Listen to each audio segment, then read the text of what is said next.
자, 이번에도 역시 이 검사 출신 얘기들인데 진경준 검사장 얘기죠. 자, 130억 원의 진경준 검사장의 재산을 동결시켜달라 검찰이 요구를 해서 이게 받아들였죠. 그죠? 예, 이게 쉽게 말씀드리면 그 국가에서 추징할 어떤 채권이 있는데 이 채권을 확보하기 위해서 미리 이 사람들이 재산을 은닉하거나 처분하게 되면 이것을 반환받기 어렵기 때문에 이미 가압류처럼 이렇게 묶어놓는 조치라고 보시면 되고요. 네. 공무원 범죄에 관한 몰수 특례법에 따른 조치인데 사실은 당연한 조치입니다. 당연히 네. 이렇게 해서 만약에 불법적으로 수수하고 뇌물로 받은 금액이라고 하면 국고에 기속시켜야 되기 때문에 이 법원에서 이번에 130억 이 결정을 한 것은 타당한 조치고 당연히 이루어져야 되는 조치입니다. 이게 전두환 추징법이죠. 이게. 예. 일명 전두환 추징법이라고 그죠? 부르는 겁니다. 오늘은 이 집안 얘기를 많이 하게 됐네요. 그렇게 됐네요. 예, 예. 이 집안 얘기가 아주 그냥 오늘 굉장히 많이 하게 됐는데 중요한 거는 130억이 과연 진경준 검사장의 전 재산일까에 의문을 갖고 계신 분도 분명히 있을 거예요. 그죠? 어떻게 보십니까?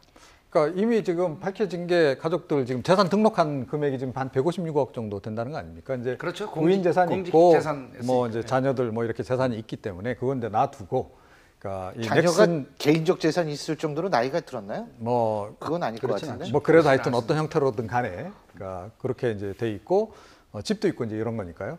근데 어찌 됐건 지금 뭐 보니까 지금 이제 넥슨 그 주식 관련한 부당이익 그 규모가 이제 이 정도이기 때문에 일단 이 정도 이제 설정을 한 것으로 이렇게 이제 일단 보이는데 그래서 모르겠어요. 그러니까 이분도 역시 이 드러난 것이 이 넥슨 건이긴 한데 일종의 패턴이 보인단 말이죠. 예. 그러니까 일종의 비리의 패턴이 보이는데 꼭 이 넥슨 측에 대해서만 그랬을까 이런 의문은 전 개인적으로는 사실은 좀 가지고 있어요. 그리고 이게 일부일 가능성이 있는 게 우리가 이 사건 이외에도 그 처남과 처가 관여돼서 일감 몰아주기로 많은 그거는 어떻게 된 거예요? 그 회사. 위탁 경영을 했던 예. 위탁 경영이 아니라 그 금액을 어떤 일감 예. 몰아주기로 받은 금액이 있지 않습니다. 그럼 그 수익도 어떻게 보면 제3자를 위한 뇌물 이라고 볼 수도 있는 부분이 있다면 이 수익도 같이 몰수 추징해야 되는 부분이 있고 사법적인 정의가 사실 실현되기 위해서는 예를 들면 100억 원의 이득을 취득해서 그것을 만약에 불리고 상승한 시가가 만약 200억, 300억이고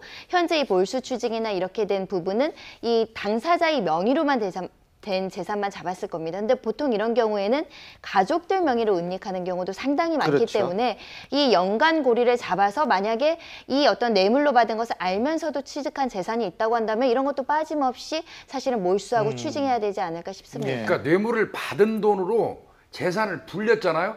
그 불린 돈도 몰수합니다.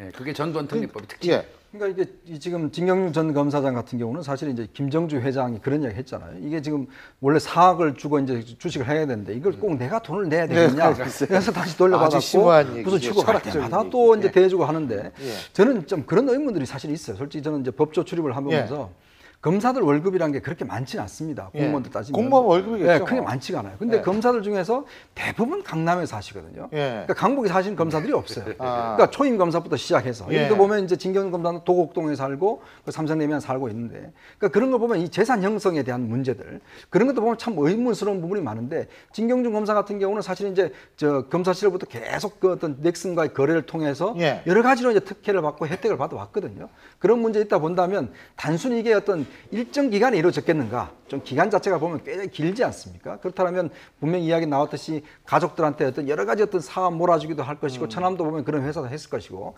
그리고 근데 이 부분보다는 오히려 더 저는 검찰 수사가 사실 처음에 검찰 소환 것보다 특임 검사 할 때가 더 나왔잖아요. 예. 그리고 본다면 아마 이 부분은 좀 더 조사가 저는 필요하다고 봅니다. 가려진 부분이 있을 수도 있다. 이런 말씀이신데 그런데 저는 사실 어떤 분은 그러더라고요.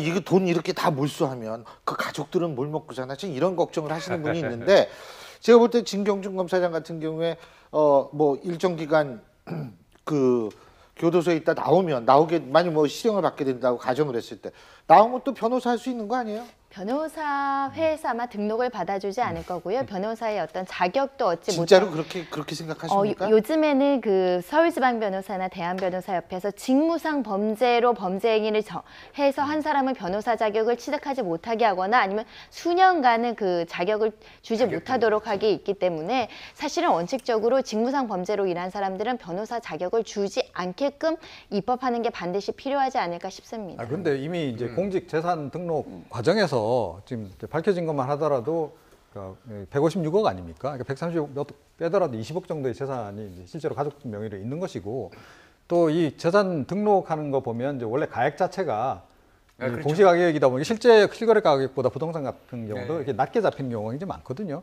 그리고 만약에 이제 우리가 조금 전에 했듯이 합리적인 그런 이제 우리가 의심을 해본다면, 뭐 이거 꼭 실명으로 본인 명의로만 과연 이렇게 은닉 재산이 있을 것인가, 차명도 어느 정도 있을 거라고 보면 제가 보기엔 뭐 이분이 뭐 실형 사고 나와서 뭐 먹고 사는데 뭐 지장이 있다. 사실상 그건 좀 어렵지 차명계좌 않나. 이용은 많이 하셨죠.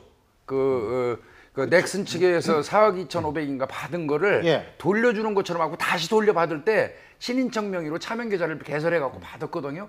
그러니까 차명계좌 부분은 다시 확인할 필요는 있겠죠. 그러니까 우병우 수석이 그런 얘기 했지 않습니까? 자기가 이제 그 민정수석 때 검증할 때 예. 왜 88을 못했냐니까 기본적으로 우리 민정수석은 차명계좌를 추적할 수 있는 권한이 없어서 예. 못했다. 이렇게 이야기를 하면서 넘어갔거든요. 그러니까 그 보면 결국 이제 진경검사는 그 차명계좌를 아주 잘 이용한 케이스라고 말입니다. 그렇다고 본다면 이 차명계좌에 대해서 과연 지금 현재 특임검사 쪽에서 과연 다 밝혀냈냐, 이런 부분에 저는 다시 한 번 더 봐야 될 것 같습니다. 검찰이 130억만 딱 특정해서 한 부분이 사실은 네. 상당 부분 의지는 있어 보이긴 하지만 딱 그만큼 주식 부분에 대해서는 딱 자른 느낌이 있거든요. 사실 주식 이외에도 받은, 예를 들면 자동차라든지 그 한진과 관련된 그 회사. 이익이라든가 네, 이런 것까지 포함해서 했다고 한다면 좀 더 강력한 의지가 보이지 않았을까 싶습니다. 어쨌든 스낵을 찾아야 된다 이 얘기인 것 같아요. 그죠? 넥슨이 아니라 스낵. 예. 국민들의 입장에 정말 눈높이에 맞는, 그래서 국민들이 이해하고 정말 받아들일 수 있는 그런 수사 결과를 저희가 이번만은 한번 기다려 보겠습니다.